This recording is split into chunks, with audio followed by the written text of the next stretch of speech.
Cut off clear करना भी difficult हो सकता है। छोटा चैप्टर है बट हाईली स्कोरिंग है। स्टार मार्क कर लो, इससे तो क्वेश्चन आएगा ही आएगा। तो भाई अगर कुछ नहीं किया तो इसका वन शॉट देखो। ये तीन मिला के आपको 35 से 40 नंबर देते ही देते हैं। इनमें क्या क्या आता है? जेईई मेन 2026 को मुश्किल से 70 दिन बचे हैं। अब हार्ड वर्क करते करते रह जाओगे और स्मार्ट वर्क को भूल जाओगे तो भूल जाओ वो dream percentile. Even cut off clear करना भी डिफिकल्ट हो सकता है अगर तुम्हारी प्रिपरेशन वीक है या फिर लूज है। राइट टाइम पे सबसे इंपॉर्टेंट रिसोर्स जो मैं तुम्हारे लिए लेके आया हूँ कि इस वाले एग्जामिनेशन के लिए सबसे ज़्यादा स्कोरिंग चैप्टर्स है तो है कौन, जिनको भी अगर कर लिया जाए, मास्टर कर लिया जाए और उनको शॉर्ट कर लिया जाए तो भाई 120 to 150 मार्क्स अचीव कर लिए जाए। इन मार्क्स से क्या होगा? अरे इनसे बहुत सारी प्रॉब्लम सॉल्व हो जाएंगी, आपका कट ऑफ क्लियर हो जाएगा जो अराउंड 110 मार्क्स के आसपास हो सकता है। अगर 150 तक शिफ्ट कर लोगे तो 97 या 98 परसेंटाइल आ जाएगी डिपेंडिंग अपॉन आप किस शिफ्ट में, एंड इससे एक NIT डिसेंट लेवल की सिक्योर हो जाएगी। तो अगर जेईई मेन 2026 21 से 30 जनवरी वाली शिफ्ट में आपका एग्जाम आने वाला है तो ऑब्वियसली आपको इन चैप्टर की लिस्ट देखनी ही चाहिए। तो बहुत जल्दी बिना टाइम वेस्ट करे हर सब्जेक्ट के मोस्ट इंपॉर्टेंट और हाई स्कोरिंग चैप्टर्स को देख लेते हैं। बट उससे पहले कमेंट में एटलीस्ट खुद को एक दिलासा दे दो कि तुम 150, 200, 250 जो भी तुम्हारा टारगेट है उतने मार्क्स स्कोर करोगे। I will score dash marks in JEE main. जब तक खुद को ये कॉन्फिडेंस नहीं दोगे, मैनिफेस्ट नहीं करोगे, स्कोर नहीं कर पाओगे। I will score 150 marks in JEE main, I will score 180 marks in JEE main, ये लिखना ही लिखना है। और साथ ही आपको करना है सब्सक्राइब, बिकॉज तुम में से बहुत सारे बच्चे हैं जो सिर्फ वीडियो देखते हैं, सब्सक्राइब नहीं करते। सब्सक्राइब करना बहुत ज़रूरी है। सब्सक्राइब करोगे तो आगे जो हमारी वीडियोस प्लान्ड है, marks versus NIT, last 60 days strategy, आपके लिए और गोल्डन रिसोर्सेज हैं, और जेईई मेन जैन अटेम्प्ट के बाद तो और बहुत सारी वीडियोस आपको मिलेंगी। लास्ट का समय एक अच्छा मेंटर बहुत ज़रूरी है, इसलिए सब्सक्राइब करना बिल्कुल भी मत भूलना। अब आ जाते हैं फिजिक्स के मोस्ट स्कोरिंग चैप्टर्स में।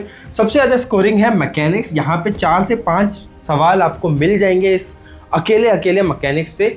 मॉडर्न फिजिक्स की बात करें तो 3 से 4 सवाल आपको मिल जाएंगे। इलेक्ट्रोस्टैटिक्स की बात करें तो 3 से 4 सवाल आपको मिल जाएंगे। ये डिपेंड करता है वेरियस शिफ्ट्स में, ये आपको समझ रहे होंगे, बट ये बहुत स्कोरिंग है। अब इनसे क्या क्या आएगा देखो, यूनिट्स एंड मेजरमेंट से क्वेश्चन आएगा, एक काइनेमेटिक्स या न्यूटन्स लॉ से भी आ सकता है, WPE वर्क पावर एनर्जी से जरूर आएगा, रिजिड बॉडी से जरूर आएगा, ग्रेविटेशन से जरूर आएगा। मॉडर्न फिजिक्स की बात करें, X-ray, atomic structure, radio activity, photo electric effect, nuclear fission, इनसे सवाल आने की चांसेस बहुत ज़्यादा है। इलेक्ट्रोस्टैटिक लेंदी है बट कंसिस्टेंट वेटेज होता है 3 से 4 चैप्टर का। गॉस लॉ आपको आना ही आना चाहिए। मल्टीपल स्फीयर वाले जो प्रॉब्लम्स होते हैं वो भी आने चाहिए।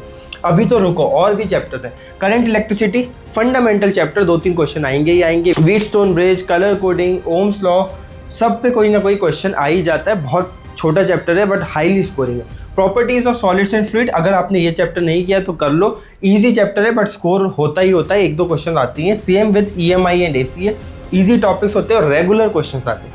ऑप्टिक्स का भी यही सीन है, ऑप्टिक्स डिफिकल्ट आती है जेईई एडवांस से। जेईई मेन में डायरेक्ट फॉर्मूला बेस्ड या डायरेक्ट PYQ के पैटर्न पे आ जाती है, इसलिए मिस मत करना। थोड़ा आपको डिफिकल्ट लगेगा बट ईजिली 8 से 12 मार्क्स स्कोर कर लोगे। तो भाई अगर कुछ नहीं किया तो इसका वन शॉट देखो, इसको स्कोर करो। आगे बढ़ते हैं, एक चीज़ को समझते हैं कि अब आपके पास इतना समय नहीं बचा है कि आप कोई और जगह से या मल्टीपल रिसोर्सेज से तैयारी करो। मेरा आपको सिंपल एक रूल है कि आप सिर्फ 50 to 75 क्वेश्चंस पर चैप्टर सिर्फ PYQ से करें। PYQ के लिए मेरा आपको रिकमेंडेशन है कि आप ओसवाल बुक्स के PYQ ले लो। ट्रेंड एनालिसिस, क्वेश्चन एक्यूरेसी सब मैंने पर्सनली वेरीफाई की और मुझे काफ़ी अच्छी लगी, इसलिए 2 डिस्काउंट भी आपके लिए। आप अमेजोन से बाय करोगे, सीधे आप मेरे डिस्क्रिप्शन वाले लिंक से अगर जाओगे तो 50% डिस्काउंट है। वेबसाइट का भी लिंक है, अगर आप कूपन कोड YUSH10 को यूज़ करके वेबसाइट पर जाओगे, डिस्क्रिप्शन में वो भी लिंक पड़ा हुआ है, तो 40% जो ऑलरेडी डिस्काउंट चल रहा है उसके साथ साथ 10% डिस्काउंट और मिल जाएगा। तो प्लीज़ इस हाई टाइम में अपना टाइम वेस्ट मत करो, एक रिसोर्स खरीदो तीनों सब्जेक्ट का और उससे ही प्रैक्टिस करो क्वेश्चंस की। दूसरा सब्जेक्ट है हमारा केमिस्ट्री। इसके हाई वेटेज चैप्टर्स देख लेते हैं। Hydrocarbons one of the highest weightage chapter रहेगा। यहाँ पे 2 से 3 क्वेश्चन आएंगे। हेलो एल्केन्स और एल्कोहल ईथर, इनसे भी 2 से 3 क्वेश्चन आएंगे। अब इनमें से क्या क्या आ सकता है वो आपको स्क्रीन पे दिख रहा होगा, स्क्रीनशॉट ले लो। आगे बढ़ते हैं और चैप्टर्स को समझते हैं। इनऑर्गेनिक का कोऑर्डिनेशन कंपाउंड, केमिकल बॉन्डिंग, ये 2 बहुत इंपॉर्टेंट स्कोरिंग चैप्टर्स हैं। वहीं आपका इक्विलिब्रियम भी फिजिकल केमिस्ट्री से बहुत स्कोरिंग है। क्लासिफिकेशन ऑफ एलिमेंट्स भी काफ़ी स्कोरिंग है, आपको यहाँ से आ सकता है। इसमें क्या क्या आ सकता है? CFT, crystal field theory, isomerism, nomenclature, ये सब कंसिस्टेंट है, हमेशा क्वेश्चन आता है। ये तो स्टार मार्क कर लो, इससे तो क्वेश्चन आएगा ही आएगा। बॉन्डिंग में हाइब्रिडाइजेशन, एमओटी, फजांस रूल, ये सब इंपॉर्टेंट है, इससे भी आप स्टार मार्क कर लो, क्वेश्चन आएगा ही आएगा। इन दोनों को मिला के मैं गारंटी भी दे सकता हूँ बहुत सारी शिफ्ट में 4 से 5 क्वेश्चन दिख सकते हैं। इक्विलिब्रियम से एक तो फंडामेंटल क्वेश्चन है, एक क्वेश्चन आपको दिखेगा ही दिखेगा in most of the shift. Le chatelier's principle, KC, acid basis, इन सबसे चीज़ें आ जाती है। क्लासिफिकेशन ऑफ एलिमेंट, जिसको पीरियोडिक टेबल बोलते हैं, सिंपल रीड मार लो और थोड़े बहुत पीवाईक्यू कर लो, बन जाएगा क्वेश्चन। इसके अलावा मेरे भी कुछ और रिकमेंडेशन है, स्पेशली फिजिकल केमिस्ट्री में अगर आप बात करोगे तो आपका रिडॉक्स से भी क्वेश्चन आ जाता है। आप मोल कॉन्सेप्ट भी जरूर करना, और मोल कॉन्सेप्ट में भी आपको बता दूं मैं, लिमिटिंग रिएजेंट जरूर करना, इससे क्वेश्चन जरूर आता है। आगे बढ़ते हैं।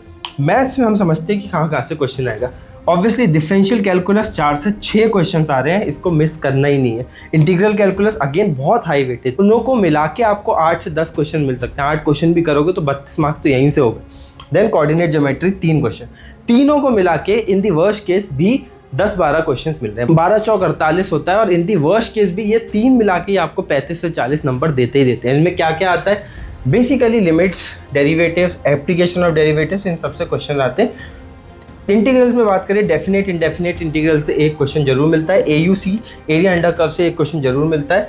कैलकुलेशन इंटेंसिव होगी, जेईई मेन के इंटीग्रेशन का क्वेश्चन कभी भी डिफिकल्ट नहीं होगा, सिर्फ इंटेंसिव कैलकुलेशन होगी, तो उसका ध्यान रखें। अब आगे बढ़ते हैं, कुछ और चैप्टर्स देखते हैं। मैट्रिसेस एंड डिटर्मिनेंट 2 क्वेश्चन आ सकते हैं, सीक्वेंस सीरीज 2-3 क्वेश्चन आ सकते हैं, एटलीस्ट बाइनोमियल मिला के तो आ ही सकते हैं। प्रोबेबिलिटी से भी 1-2 क्वेश्चन आ सकते हैं, प्लस स्टैटिस्टिक्स इसमें और ऐड कर लेना। क्या क्या आ सकता है? अलजेब्रिक टॉपिक है, स्टडी वेटेज रहता है, मेथड बेस्ड क्वेश्चंस हमेशा आते ही आते हैं। सीक्वेंस एंड सीरीज की बात करें तो वेटेज वेरिएबल है, बट कुछ ना कुछ एपी, जीपी, एचपी के अराउंड आ ही जाता है।